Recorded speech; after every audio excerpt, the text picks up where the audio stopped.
You've had some great ones on the deep state. Can you comment a little bit on the dynamics of the deep state?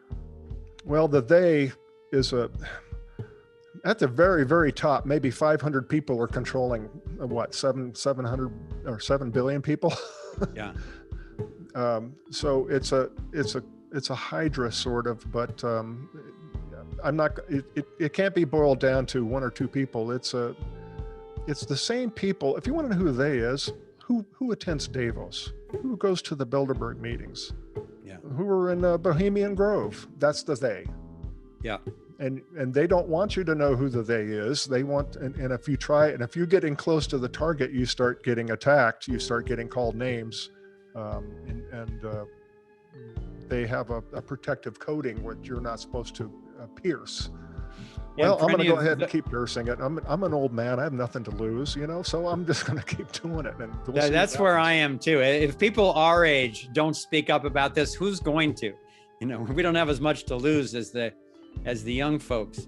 But for anyone who's looking at this on a mobile device, you've got the Rothschilds here, you've got Soros over here, you've got Google, the UN, the Bilderberg, you've got mainstream media here, and then you got the Bushes and the Clintons, a bunch of characters.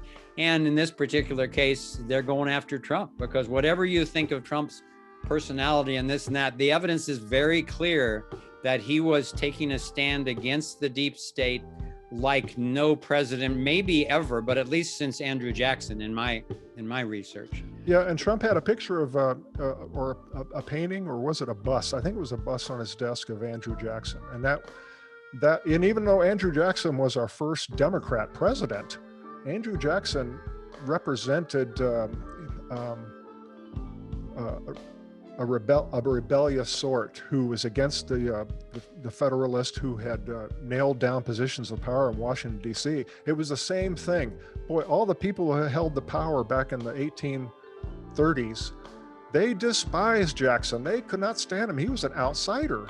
That's and right. he also truly represented the populace, as Trump has. So he was a populist. Andrew Jackson was really a populist president, as is Trump. And the thing is, when I drew this cartoon, when Trump was running in 2016, I drew a picture of him pulling a plug on the swamp, and everything was going down the drain. But when he got elected, I started to realize, oh, wait a minute, this swamp is much deeper and more vast than even I was aware of. And so here I wanted to show a kind of almost a futile thing where Trump is starting to drain it.